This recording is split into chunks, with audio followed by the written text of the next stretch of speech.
Alors, bonjour à tous et à toutes. Donc on va faire une petite conférence ce soir sur le protocole VTP. Alors, le protocole VTP, ça rentre déjà dans le cadre de vos cours Cisco.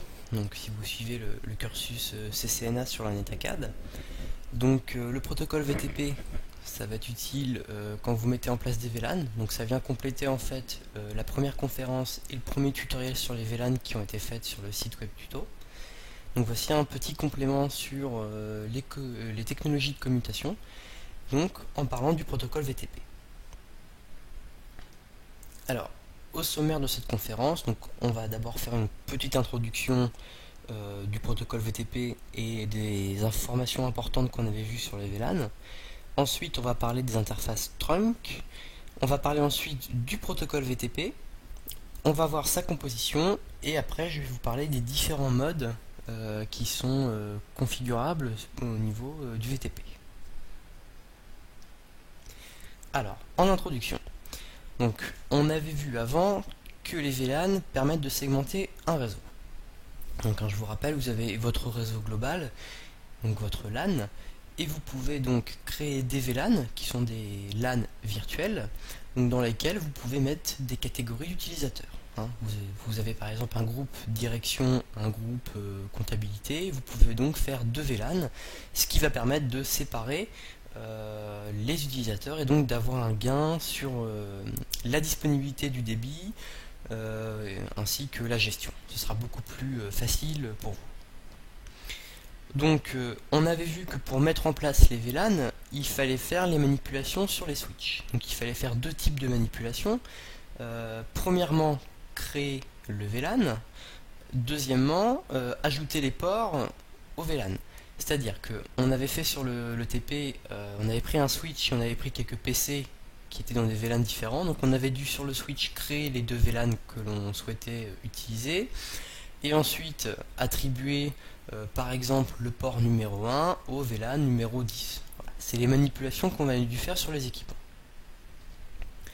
Alors on peut souligner déjà deux problèmes, enfin deux questions qu'on peut se poser. C'est est-ce qu'on va être obligé d'utiliser une interface par VLAN?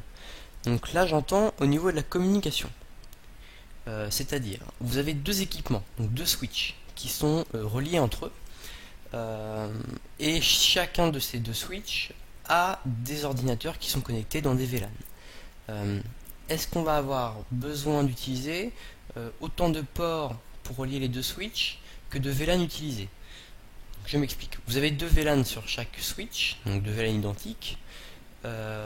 Est-ce qu'il va falloir utiliser deux ports, puisqu'en fait on avait bien vu sur les VLAN que un port ne peut être attribué qu'à un seul VLAN. C'est une première question qu'on peut se poser. Deuxième question, c'est est-ce qu'on va devoir faire la manipulation, ou en tout cas les manipulations de configuration, sur chaque équipement? On va répondre un petit peu à tout ça, en plus de présenter le protocole dans cette conférence. Donc d'abord on va parler des interfaces trunk. Alors, pourquoi utiliser une interface trunk? Eh bien, je reprends l'exemple dont je parlais. Vous avez à gauche un premier switch qui possède donc deux VLAN, le 10 et le 20, et vous avez à droite un switch qui possède les deux mêmes VLAN, donc le 10 et le 20, voilà, avec des ordinateurs différents connectés. Si l'on souhaite interconnecter les deux switches pour pouvoir faire communiquer les PC de droite vers les PC de gauche, et vice versa, est-ce que l'on va devoir utiliser deux ports pour connecter les deux switches? Un qui serait dans le VLAN 10 et un qui serait dans le VLAN 20. Voilà. Eh bien non. Le but avec les interfaces trunk, c'est pour ça que c'est utile de les utiliser, donc ça va être d'utiliser une seule interface qui va être capable d'accepter plusieurs VLAN. Donc l'idée, on va faire transiter tous les VLAN sur une même interface, donc on va avoir quelque chose qui va ressembler à ça. On va avoir un seul port d'utiliser sur chacun des deux switches pour les relier ensemble, et ce port-là sera capable de faire transiter plusieurs VLAN donc vers l'autre switch. Et bien ça, c'est la notion d'interface trunk. Voilà. Alors, l'interface trunk, elle a trois états de port. Donc on avait vu dans le premier tutoriel pour la mise en place des VLAN que pour qu'un ordinateur soit compris dans un VLAN, le port sur lequel il était rattaché au niveau du switch, donc il fallait le mettre en mode access. Voilà, le mode access qui permet en fait d'attribuer un VLAN. Bien là, on ne le met pas en mode access, mais on le met en mode trunk. Voilà. Et donc après, il y a donc au niveau de ce mode trunk, ce mode de configuration, il y a 3 états de port. Un premier état que l'on appelle auto. Donc l'état auto, en fait, le port va se configurer en fonction de l'autre port auquel il est connecté. Voilà. Le deuxième, c'est le mode desirable. Donc lui, il va utiliser l'encapsulation .inq. Alors je ne sais pas si sur la dernière conférence, vous aviez pris le temps un petit peu d'aller voir les normes dont je vous parlais en fin de conférence. Donc là, notamment, celle dont j'avais souligné l'importance, qui est la 802.1q. Donc là, .inq, c'est une encapsulation en fait qui se rapporte à la norme 802.1q. Alors qu'est-ce que c'est que cette encapsulation .inq? En fait, c'est tout simplement le fait, au niveau de votre trame Ethernet, de coder le numéro de VLAN. Je m'explique. Vous avez un ordinateur qui est connecté à un switch, et le port auquel votre ordinateur est connecté, au niveau du switch, se situe dans le VLAN 10. Eh bien, toutes les trames que vous allez envoyer vont être taguées, voilà, avec quelque chose qu'on appelle le VLAN tag. Donc elles vont être taguées avec un numéro qui va être le numéro 10, qui va être le numéro qui correspond à votre VLAN. Et bien ça, c'est l'encapsulation .inq. Enfin, l'encapsulation .inq permet déjà le VLAN tag. C'est un protocole d'agrégation, et donc elle permet notamment d'identifier les VLAN tags. Le dernier mode, donc il est nommé dynamique, et donc lui s'adapte aux 2 autres modes. Voilà. Donc pour spécifier un trunk entre 2 interfaces, il faut soit paramétrer manuellement les 2 interfaces, donc celle sur le premier et sur le deuxième switch que vous voulez lier, soit on va paramétrer une première interface manuellement et l'autre on va la paramétrer dynamiquement. Donc le fait qu'elle soit dynamique, elle va s'adapter à la configuration de l'autre, du premier switch. Voilà un petit peu pour les interfaces trunk. Donc si je résume rapidement, on avait vu le problème qui était qu'un port sur un switch ne peut être affecté qu'à un seul VLAN en même temps, le mode access qu'on avait utilisé. Donc il y a un mode trunk, donc trunk en fait tout simplement qui veut dire agrégation. Si on translate un petit peu en français, ça veut dire agrégation. Ça va vous permettre donc de faire passer plusieurs VLAN sur un même port. Voilà. Sauf que ce port-là, bien évidemment, ne sera pas relié à un ordinateur, mais sera relié à un autre switch. Voilà, ça va vous permettre de faire passer des informations de VLAN d'un switch à un autre. Voilà un petit peu le but de ces interfaces. Alors, voilà, on a vu le mot trunk. Donc le mot trunk, le T en fait correspond au T de VTP, puisqu'en fait le trunk est une technologie du protocole VTP. Donc le protocole VTP va nous servir à plusieurs choses. Alors déjà, on va revenir sur la question qu'on s'était posée au début de cette conférence, c'était comment faire face à une topologie complexe. On avait bien vu que on avait besoin de rentrer la configuration sur notre switch, c'est-à-dire créer les VLAN et mettre les ports dans les VLAN que l'on souhaite. C'est rapide à faire quand on a un équipement. Prenez la topologie qui est affichée, voilà, on a déjà plus de 10 équipements. N'imaginez pas en entreprise que l'on va s'amuser à aller faire la modification sur chacun des switches. En plus, là on est face à une topologie logique, mais face à une topologie physique, donc qui est le matériel vraiment avec les câbles, les équipements. N'imaginez pas non plus que les switches sont tous situés dans la même salle, ou voire dans le même bâtiment. Donc ça va rapidement devenir compliqué pour un administrateur réseau, pour un technicien réseau tout simplement. Si on a un VLAN à ajouter sur le parc informatique, de s'amuser à passer sur les 30 switches qui composent votre société. Donc le protocole VTP va répondre aussi à cette problématique. Alors déjà, le mot VTP, qu'est-ce que ça veut dire? Cela veut dire tout simplement VLAN Trunking Protocol. Donc c'est un protocole d'agrégation de VLAN. Donc c'est là qu'on va reparler en fait de nos interfaces trunk, donc qui permettent de faire une agrégation de VLAN, donc de faire transiter plusieurs VLAN sur un même port. Mais le protocole VTP, au niveau de la gestion, va nous permettre de faire plus de choses encore. Donc c'est d'avoir une configuration VLAN homogène sur un réseau et d'effectuer une surveillance et un suivi précis des VLAN sur le réseau. Donc, je m'explique. Le protocole VTP, c'est un protocole qui va être à mettre en place sur tous les VLAN de votre réseau, en tout cas ceux qui vont être concernés. Donc, vous comprendrez dans la suite de la conférence pourquoi je dis ça. Donc c'est à mettre en place sur vos switches. Et en fait l'idée c'est que vous allez avoir, par exemple sur 30 switches, un équipement référent. C'est-à-dire que sur cet équipement-là, vous allez pouvoir créer, modifier, supprimer des VLAN. Et cet équipement va lui s'occuper de donner l'information aux autres switches du réseau. Voilà. Donc ça va vous éviter tout simplement de passer sur les 30 switches pour modifier la configuration. Donc c'est sûr qu'on a une configuration homogène puisqu'en fait on chinte toute erreur possible. Le fait qu'on se trompe par exemple, on veut taper rapidement la commande et au lieu de rentrer 20, on rentre 30 puisqu'en fait on n'a pas appuyé sur le 2 mais sur le 3. Forcément on va avoir un switch qui va être différent des autres au niveau de la configuration, ça peut poser des problèmes. Là voilà, on a un switch qui fait tout et qui donne les informations aux autres, ça permet d'avoir une configuration homogène. De plus, les autres équipements vont recevoir les informations de la part de ce switch référent et donc ne vont pas pouvoir eux de leur côté ajouter des VLAN. Donc ça vous permet de surveiller de près les VLAN sur votre réseau pour éviter qu'il y ait des gens qui s'amusent à en ajouter. De quoi est composé le protocole VTP? Donc il se compose de plusieurs notions. Déjà la notion de domaine. On a un domaine VTP. Alors le domaine VTP tout simplement, c'est un domaine sur lequel on peut mettre plusieurs switches. Voilà. Et les switches qui sont sur ce domaine, ils partagent la même configuration. C'est-à-dire que les mêmes VLAN. Ensuite, on a la notion d'annonce VTP. Alors, les annonces VTP, donc, il s'agit d'un numéro de version de la configuration VTP.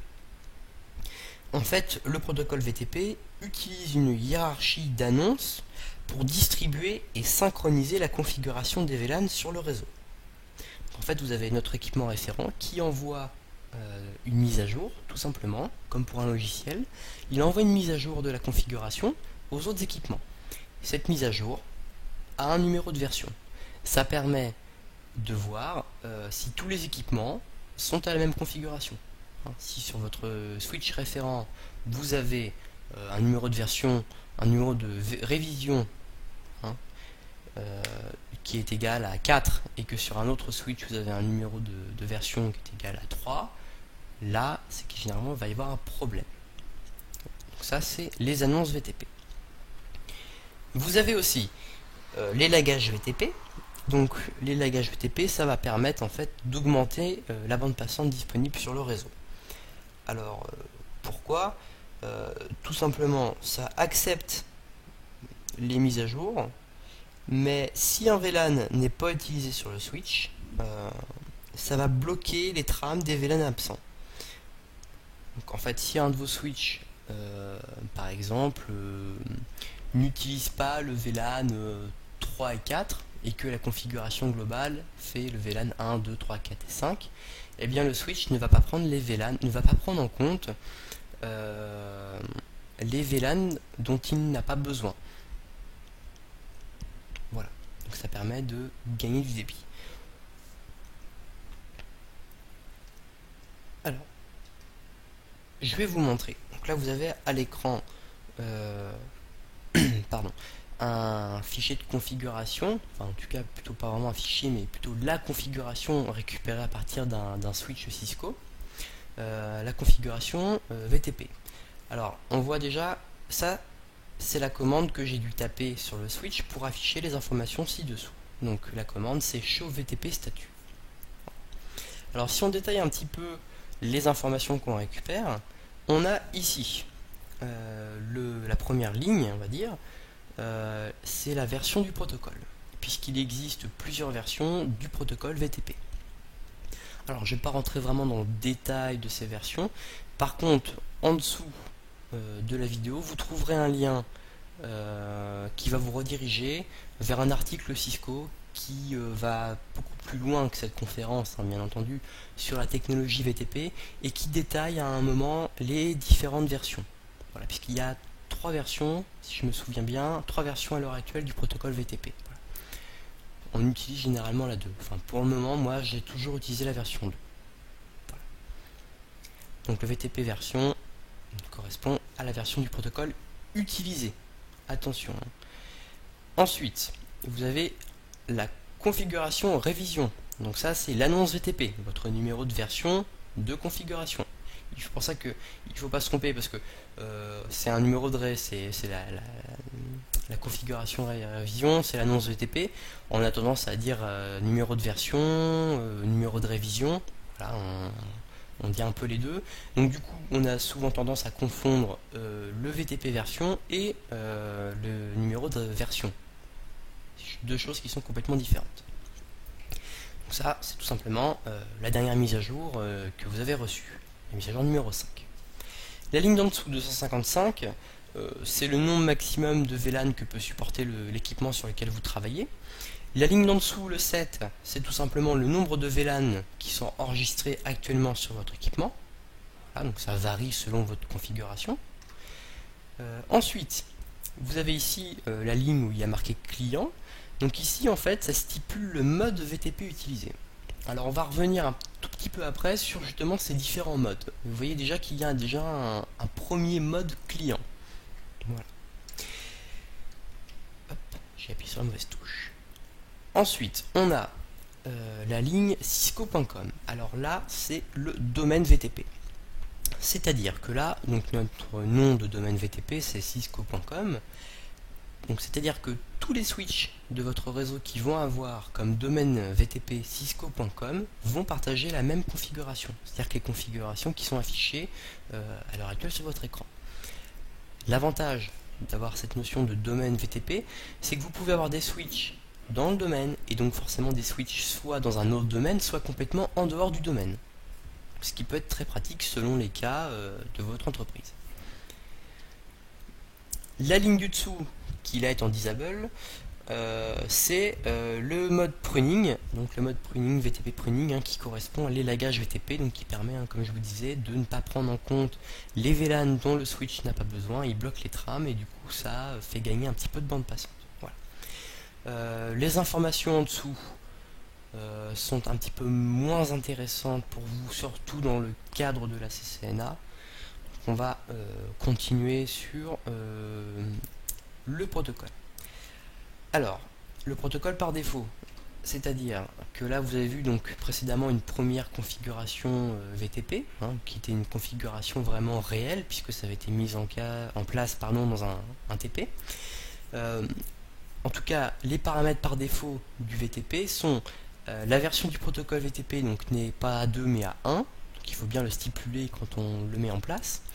Le nom de domaine VTP, en fait il n'y en a pas, il y a une valeur qui est nulle, donc là on ne parle même pas du mot, c'est vraiment la valeur 0, quoi. Il n'y a pas de domaine enregistré. Le mode VTP par défaut est le mode serveur, voilà. Hop, les modes vont venir juste après dans la conférence, donc là vous avez déjà pu voir qu'il y a déjà un mode client et un mode serveur. Ensuite on a l'annonce VTP, donc l'annonce VTP de base est à 0, voilà. Sachant que dès qu'on fait des modifications sur le switch référent qui va permettre de redistribuer l'information à tout le monde, on va incrémenter de 1 cette annonce. Voilà. Le nombre de VLAN que vous possédez à la base est de 1, puisqu'en fait par défaut sur votre switch, il y a déjà un VLAN de créé. C'est le VLAN dont on avait parlé précédemment, le VLAN numéro 1, un VLAN qui est normalement réservé à la gestion. Voilà. C'est une sorte de norme que l'on définit. Voilà, le numéro 1 est réservé à la gestion, à l'administration, donc on n'est pas censé mettre tout le monde dans enfin utiliser ce VLAN là à d'autres fins que l'administration. Donc ça c'est la configuration par défaut. On en vient donc aux différents modes. Donc on avait déjà vu le mode serveur. Alors le mode serveur, ça permet de créer, modifier et de supprimer des VLAN, et c'est lui qui annonce la configuration du domaine. Donc en fait, depuis tout à l'heure sur la conférence, je vous parle de switch référent. Donc un switch qui serait capable, en fait, vous auriez la possibilité de créer des VLAN, de les modifier, de les supprimer, et il s'occuperait d'envoyer l'information aux autres. Eh bien, c'est un switch qui est en mode serveur au niveau de votre réseau. Ensuite, il y a le mode client, on avait déjà vu aussi un petit peu sur les différents slides. Le mode client, tout simplement, lui, qu'est-ce qu'il fait? Il reçoit les mises à jour venant des serveurs. Voilà. Donc il prend en compte les mises à jour. Cependant, sur un client, vous ne pouvez pas créer, modifier ou même supprimer les VLAN. Voilà. Lui ne peut que recevoir les mises à jour et les prendre en compte. Ce qui vous permet donc de surveiller et d'avoir quand même une première sécurité sur votre réseau, puisque vous n'avez qu'un seul équipement qui est capable de le faire. Il y a un troisième mode dont on n'a pas encore parlé, c'est le mode transparent. Alors le mode transparent, en fait, il ne prend pas en compte les mises à jour, mais il les fait passer. Alors, qu'est-ce que c'est que cette notion un petit peu de transparent? Selon les topologies réseau, vous avez certains switches, en fait, qui ne sont pas raccordés à des PC, ou des serveurs, ou autres. Ces switches-là, en fait, vont servir de liaison entre plusieurs switches. Donc des switches qui vont être raccordés à des serveurs, par exemple, et des switches qui vont être raccordés à des ordinateurs. En fait, ces switches-là, donc qui servent un petit peu de liaison, donc n'ont pas de PC connecté à eux. Alors, on peut tout de suite se dire de façon un petit peu automatique que ces switches-là n'ont pas besoin d'avoir la configuration des VLAN, puisque ces switches-là n'ont pas de PC ou de serveur connectés à eux, ils n'ont pas l'utilité d'avoir les VLAN qui existent sur le réseau. Donc ça ne servirait à rien de les mettre dans le domaine VTP, tout simplement, puisqu'ils n'ont pas besoin de prendre ça en compte. Le problème, si on ne fait pas ça, c'est que le switch n'est pas donc dans le domaine VTP. Donc au moment où il va recevoir les mises à jour venant de ses camarades switch, lui il va pas les prendre en compte. Il ne les prend pas en compte, mais il ne va pas les retransmettre.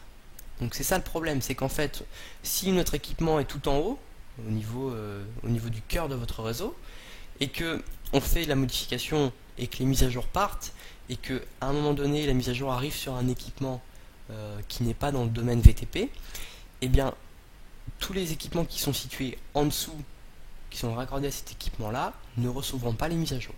Donc c'est pour ça qu'on a créé un mode transparent. Ce mode transparent ne prend pas en compte les mises à jour, mais il va les faire passer pour que les autres équipements qui eux sont dans le domaine en mode client les interprètent et les prennent en compte. Donc voilà un petit peu les trois modes VTP qu'on peut utiliser au niveau des switches. Alors, quelques petites informations supplémentaires. Il est tout à fait possible sur un même réseau d'avoir deux équipements, enfin deux switches en mode serveur. Alors pourquoi c'est intéressant? Pour une question de redondance. Vous avez un seul switch en mode serveur sur lequel vous avez tous vos VLAN. Tout simplement, si votre équipement tombe en panne, eh bien vous n'avez plus d'équipement disponible pour créer, rajouter des VLAN. Donc il est toujours intéressant de mettre au moins, après ça dépend de la superficie de votre topologie réseau, mais c'est toujours intéressant de mettre au moins un deuxième switch en mode serveur. Alors on peut tout de suite se demander, oui, mais si on a deux équipements en mode serveur, est-ce que ça va pas interférer dans les mises à jour? Est-ce qu'ils vont pas s'empêcher de fonctionner? Eh bien non, puisque le switch qui est en mode serveur fonctionne aussi avec les annonces VTP, donc le numéro de révision. L'avantage c'est que vous prenez un switch qui est en mode serveur, son numéro de révision est égal à 7. Voilà. Vous avez un autre switch en mode serveur sur lequel vous rajoutez un VLAN. Donc le switch sur lequel vous avez rajouté le VLAN passe son numéro de révision à 8 et il transfère l'information. Et bien au moment où le deuxième switch qui est en mode serveur va recevoir la mise à jour, il va voir que le numéro de révision est supérieur au sien, donc il va prendre en compte la mise à jour et il va redistribuer. Voilà. Donc vos deux équipements qui sont tous les deux en mode serveur ne s'empêchent pas de travailler mutuellement. Ils prennent en compte les informations de leurs camarades. Voilà. D'autre part, je reviens un petit peu sur ce qu'on disait au début, au niveau des manipulations. Donc là, on a parlé de tout ce qui est création, modification, suppression de VLAN. Donc on a dit on n'a pas besoin de passer sur tous nos équipements, on va créer un ou deux serveurs au niveau de nos switches, donc des serveurs VTP qui vont envoyer les mises à jour. Ça nous permet d'éviter d'aller sur tous les équipements. Par contre, on avait aussi parlé de rentrer les ports dans les différents VLAN. Alors ça, j'ai pas envie de dire malheureusement, mais ça de toute façon vous ne pouvez pas y échapper. Pourquoi? Parce que c'est de la configuration au cas par cas et que ça de toute façon on ne peut pas faire autrement. On ne peut pas prédire à l'avance que tel switch va être utilisé pour tel service et que donc il faut impérativement qu'il soit dans le VLAN temps. On ne peut pas tout simplement dire voilà, on va avoir telle configuration sur tel équipement. C'est au cas par cas puisque chaque switch va être raccordé à des PC différents et que donc on va avoir besoin d'une configuration donc au niveau de l'attribution des VLAN sur les ports qui est donc comme je disais au cas par cas. Donc le VTP c'est très bien, c'est très pratique, mais ça ne vous empêchera pas de devoir passer sur tous vos équipements. Alors passer sur tous vos équipements, je rappelle que vous pouvez quand même prendre la main sur vos switches via le réseau. En leur définissant une adresse IP, vous pouvez prendre la main à distance. Après ça c'est à vous de gérer la supervision de votre réseau. Donc voilà un petit peu le fonctionnement. Dernière petite chose avant de conclure cette conférence, quelque chose qui est très important de vous dire, qu'on vous reparlerai aussi lors du tutoriel qu'on va vous préparer, c'est si j'ai envie d'ajouter un switch à un domaine VTP existant. On a vu que par défaut, il y a des modes de par exemple il n'y a pas de valeur pour le domaine, le numéro de révision est à 0. On a vu que voilà, il y avait des réglages par défaut sur vos switches au niveau du VTP, mais imaginez que vous récupérez un switch d'un domaine différent. Donc il va avoir sa configuration VTP. La première chose à faire, c'est surtout de vérifier si le nom de domaine n'est pas identique au vôtre. Alors pourquoi c'est important? Imaginez vous récupérez un switch qui est dans le domaine cisco.com avec un mode de fonctionnement qui est en mode serveur, donc qui envoie des mises à jour, et avec un numéro de révision qui est égal à 8. Sur votre réseau à vous, actuel, vous avez donc cisco.com en domaine, vous avez vos serveurs, et le numéro de révision actuel est égal à 5. Donc 5 étant inférieur à 8. Si on met le switch sur le réseau sans modifier ces paramètres-là, eh bien le problème majeur que l'on va rencontrer, c'est que comme l'équipement possède le même nom de domaine et qu'il est aussi en mode serveur et qu'il possède un numéro de révision supérieur au numéro de révision actuel, eh bien l'ensemble de votre réseau va prendre la configuration de votre nouveau switch qui n'a absolument rien à voir avec votre réseau. Et ça arrive mais constamment quand on ne fait pas attention à ça, et là ça peut vous coûter beaucoup parce que le temps de tout remettre et de relancer toutes les informations, ça peut prendre du temps. Donc la première chose à faire quand vous voulez réintégrer un switch qui était déjà dans un précédent domaine VTP à un nouveau domaine, la première chose c'est de vérifier s'il n'a pas le même nom de domaine. Voilà, si auquel cas il possède le même nom de domaine, mettez-le dans un domaine différent, n'importe lequel, vous mettez exemple.com, vous êtes dans un domaine différent, donc déjà il ne va pas interférer avec les mises à jour. La deuxième chose à faire, vraiment, c'est de le passer en mode client.